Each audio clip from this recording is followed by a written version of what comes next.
What time is it?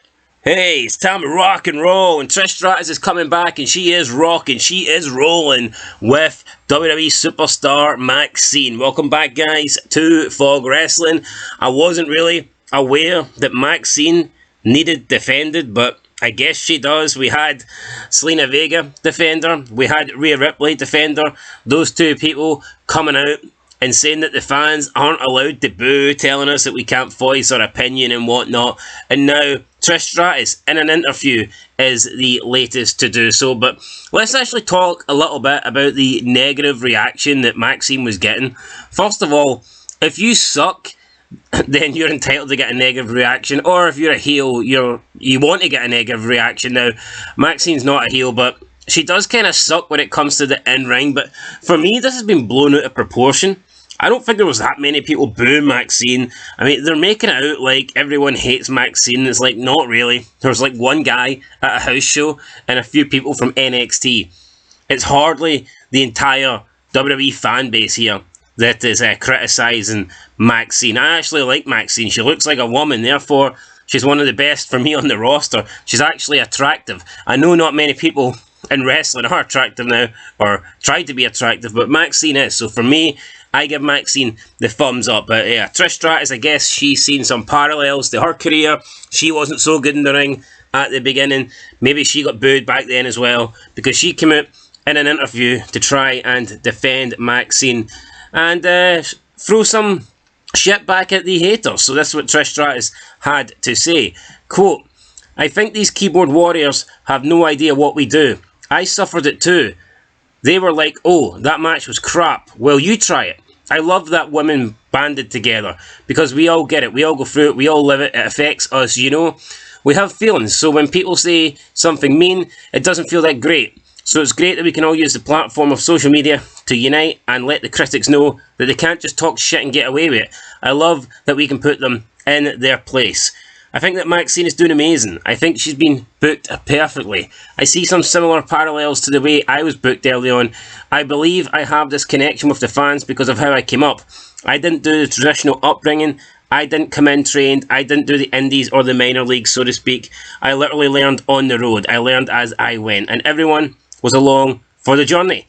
They got to see me fall down, but they also got to see me stand up, dust myself off, and try again. I think she's doing a great job. She's athletic, she's got a great look, she's gorgeous. I think she's the perfect underdog story. I think it's going to turn around and people are going to click with her and she'll be around for a long time.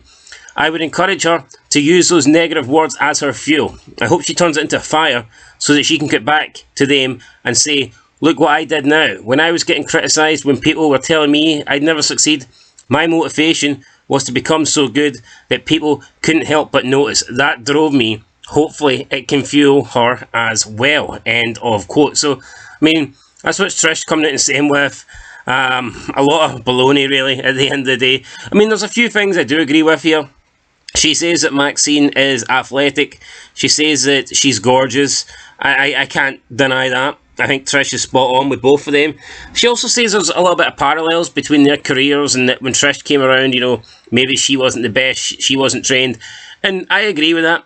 But I think when Trish was debuting in WWE, WWF, for the first year, she wasn't having matches. Like, she wasn't having proper matches. She was, like, maybe wrestling 2-3 minute matches at the most. It wasn't really until probably 2002 when she started actually having more serious matches with the likes of Molly Holly, Jazz, Victoria, the likes of them. I know she did wrestle before that, but like I said, it was shorter matches. So I think that WWE did a better job with Trish Stratus as opposed to Maxxine. And I'm losing my voice here for some reason. I don't know why, but the point I'm trying to make is that, Jesus Christ, the point I was trying to make is that I think with Trish, even though she wasn't that good early on, she didn't have to be good because the women wrestled a more, let's say, feminine style. You know, a large part of the arsenal back then was snap me or fucking slap or, you know, hair pull or maybe a hip toss, an arm drag. You'd see something like that, but maybe a shitty looking snap suplex. But the offense for the women wasn't really that great. But nowadays, the women try and wrestle exactly like the men. So when you've got women that aren't good, but they're trying to have matches like the men would, it's just going to make them look so much fucking worse.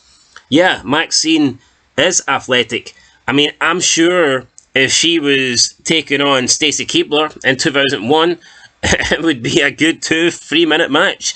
I'm sure they would do their athletic shit. They'd get their somersaults in, their handstands in, their big, sexy, flexible legs in. I'm sure they'd get all that in. But in an era where the women are portrayed as equal to the men, Maxxine just isn't really that good, and it shows. And it would have been the exact same thing. If 2000 or 1999 Trish Stratus came in to WWE now, I think she would look worse than Maxxine. And I genuinely believe that, because the way the women try to wrestle now is not the way the women were expected to wrestle when Trish debuted it. So I don't agree that they're booking Maxxine perfectly. I don't agree that Maxxine's doing a great job in the ring. I think that Maxxine doesn't need to be in the ring. Why can't we just have... There's women out there that want to just be managers. I don't see why they can't keep that role. I mean, you look at Lana. Ever since she took to the ring, her career just died. She had a good role, she had a good career as the manager of Rusev, but no, she wanted to get in the ring, she wanted to wrestle, it didn't work out too well for her. Maybe Maxxine could have just been one of these fallets. There's nothing wrong with that. I know Ronda Rousey buried it a couple of days ago, but fuck Ronda Rousey, seriously, what does she know? There's nothing wrong. It's not sexist, it's not holding you back, it's not being a misogynist.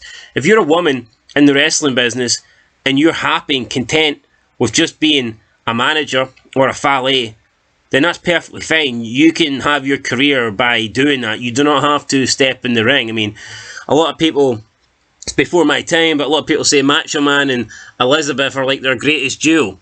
And they weren't doing mixed tag team matches. No, Elizabeth was his wife. She was his manager, his valet. And there's been loads of valets. Stacy Keibler, for me, she didn't really get in the ring much. When she did, it was more or less bra and panty matches. But for me, she's one of the best females of all time. I liked her character, thought she was good in the mic, very entertaining. She's had some really good managers during her career. Managed Test, Scott Steiner, the Dudleys. I think she had a great run.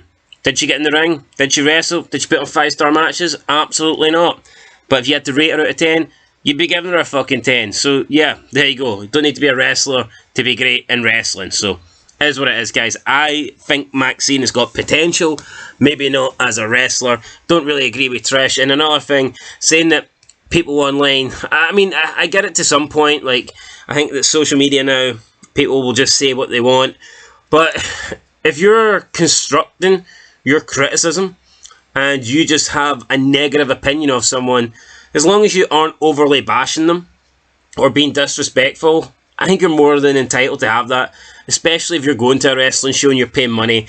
We're living in this era now where these wrestlers are trying to say we shouldn't be booing. I mean, what the hell has happened to wrestling? I mean, back in the day, McMahon would be pulling his hair out if he was putting on wrestling events and none of the crowd were booing. You have to, albeit, yeah, it's good if they boo the heels and not the faces, but still, I mean, the crowd pay their money. John Cena got booed at the building at One Night Stand. I didn't see him bitching and crying and complaining. He just got on with it. Could you imagine if in 2024 a female was getting that level of abuse that John Cena got? The crowd asking him to die. Could you imagine if a female wrestler in WWE got that abuse these days? Holy shit, the entire women's locker room, I think they would walk out. They'd probably quit. They'd rage quit. They couldn't handle it. So yeah, for me, nah. Fans should be allowed to boo, and if they want to give constructive criticism, that's totally up to them to do it. Anyway, guys, that's it. My voice is going here, so I'm going to end this one before I die. Till next time, peace.